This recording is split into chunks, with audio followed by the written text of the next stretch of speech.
Hey guys, this is Steve from Slurv coming at you today with some cash game cornerstones for MLB for Monday, April 25th. Just a few quick things on what I'm going to be looking at in making these decisions here. First of all, we got the Vegas run totals. I always want to look at that. There's also weather. Weather's got to be a concern. Anytime there's a game in Coors, that's got to be on our radar, which there is tonight. Let's see, what other things? Oh, spot in the batting order. Spot in the batting order is absolutely crucial. Guys at the top of the order are going to get more at-bats. That means more chances to get hits. This means more likely that they're not going to leave you with a zero, which is definitely what we're trying to avoid.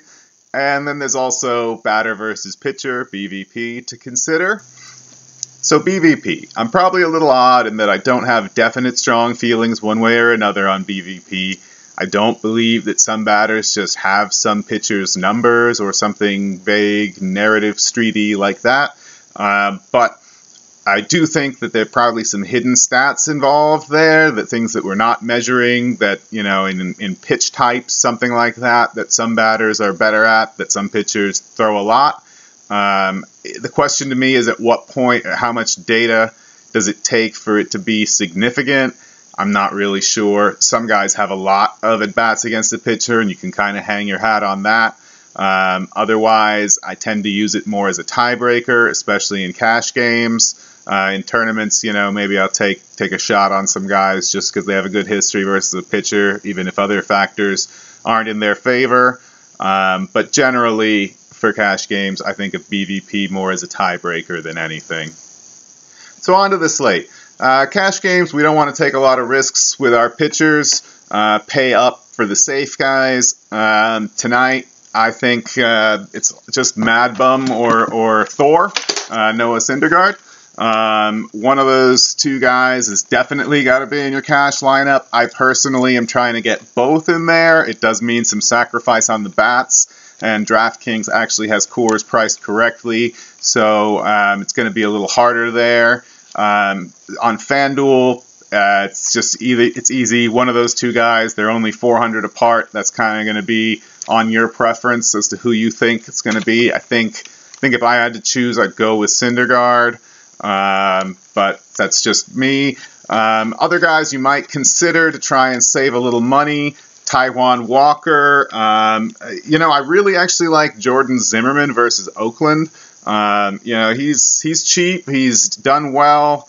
I think there's something there. I don't know if I'm comfortable with him in a cash game, but if you need to save that money, also Marcus Stroman, got the White Sox coming up. Their offense isn't doing anything, and he's actually been pretty good this season. Not a whole lot of strikeout upside, but he hasn't killed you either. So I think he's definitely a potential guy to target. But any of those three guys are a lot riskier than the other two, and get one of Mad Bum or Syndergaard in your lineup. If you can, get both. So let's talk about Coors, and I definitely don't mean the beer. Coors is just the source of all fantasy points. All fantasy points originate at Coors Field and move out from there. Just ridiculous Vegas run totals. But DraftKings in particular has priced the bats up more accordingly today. FanDuel is still kind of easier to get several of them in there, and I recommend that. Some particular guys I'm looking at, especially on DraftKings, Ryan Rayburn, kind of a lefty slayer. Hopefully he gets in the starting lineup in a decent position in the order, and maybe he can make something happen. A little bit of a risk with Rayburn, but I think it's worth it. Trevor Story, obviously, if you can fit him in at his price, I mean, what is there to say about the kid? Well, there's one thing to say about it, is he strikes out almost as much as he hits home runs. Actually a lot more than he hits home runs. But it's risky, but I think he's probably a safe play, but I don't know about that price tag. It's really expensive. And then Tony Walters, the catcher, if he gets in the lineup, I think he is an excellent play. He's shown some power. He's shown some speed in stealing bases. And he's really cheap, even on DraftKings. So he's where I'm looking for my Coors exposure on DraftKings, him and Rayburn. And then on the Pittsburgh side, we also have Jordy Mercer if he's in the lineup, batting first. I love that. Also kind of a little expensive, though. Let's see. I'll get to some more Coors bats as I go through it by position. All right, so we already talked about Tony Walters at catcher. I like him there. What I also like is Wellington Castillo. He's got a great record against the pitcher, and he is reasonably priced at 3,100 on DraftKings. Shown some power recently. 2 home run night the other night. A little bit risky, but catcher's always a tough position to fill. And then I also like Josh Stoll if he makes it into Toronto's lineup. I think Toronto is really interesting today. They're priced way down. I think DraftKings is overestimating how good the return of Miguel Gonzalez is going to be, but we'll find out, I guess. So that's kind of it for catcher that's really on my radar. I mean, Cervelli in Coors is obviously on the board, but again, he's expensive. Pretty much anyone on Coors is on the board for a cash game, but they are kind of pricey.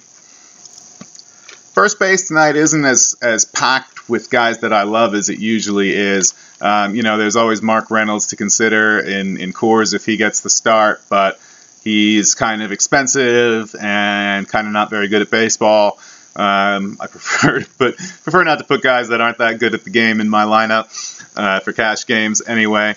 Some guys I do like, though. Mitch Moreland, that Texas game is pretty interesting to me. David Ortiz is definitely on my list. Both these guys have trends, positive trends going for them, and not a whole lot going against them. Again, getting back in Toronto, Justin Smoke, if he gets back in the lineup again today, even if he's in the bottom end of the order, I still like him. Hopefully he's 5th or 6th in there. That's kind of it for guys that I'm really looking at first base. Outfield's kind of the loaded position today. So moving on. Second base. Again, Coors, DJ LeMahieu. He is expensive, but if he's batting leadoff again, he might be worth it. Who else we got?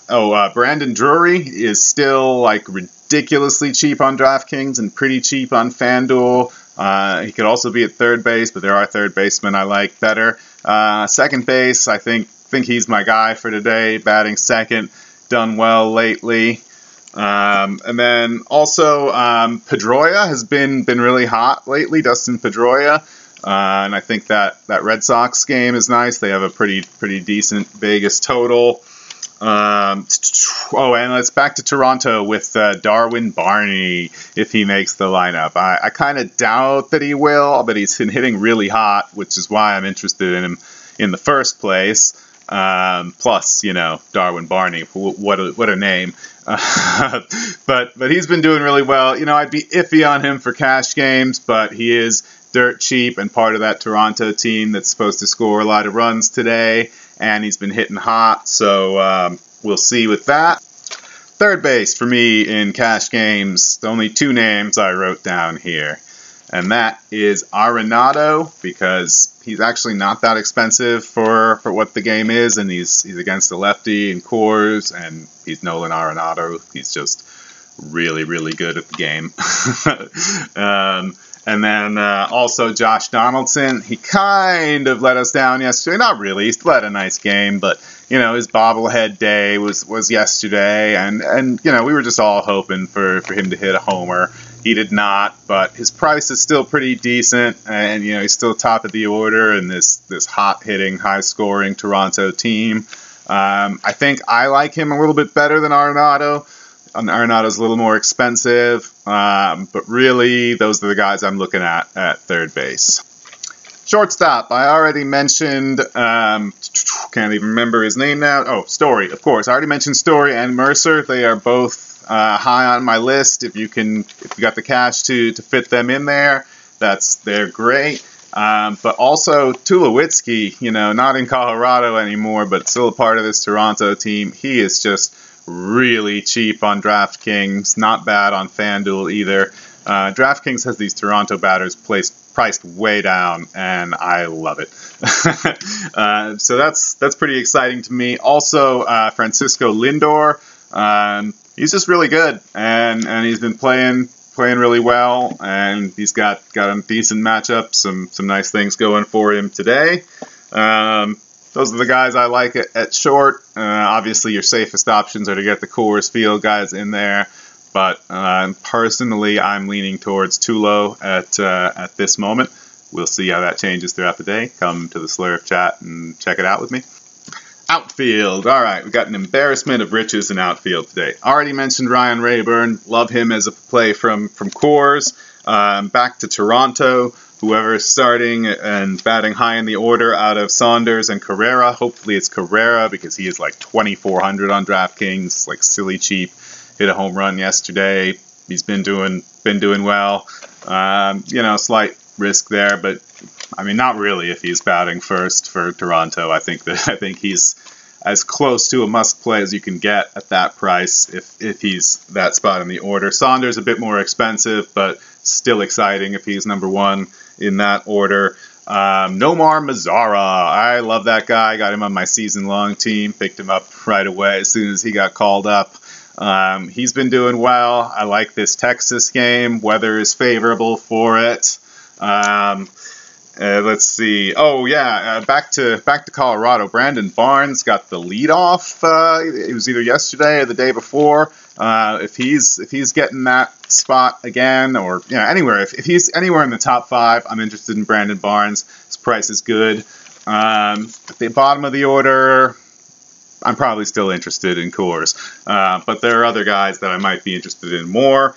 And one of them is Michael Conforto, who has just been crushing lately, and he is still cheap. His price has not reflected any of the crushing he's been doing, so I definitely think he is a guy to look at in the outfield.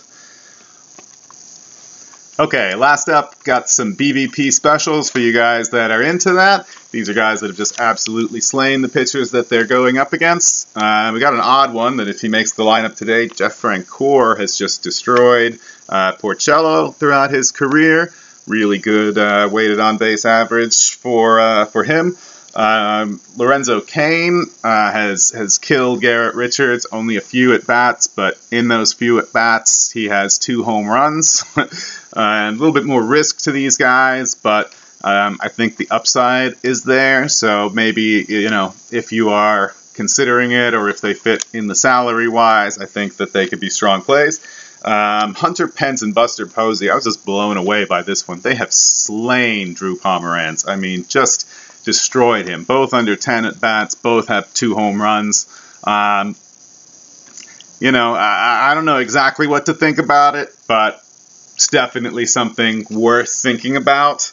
And last, Nelson Cruz has had a pretty good record against Doug Fister, and Seattle has one of the higher run totals on the day.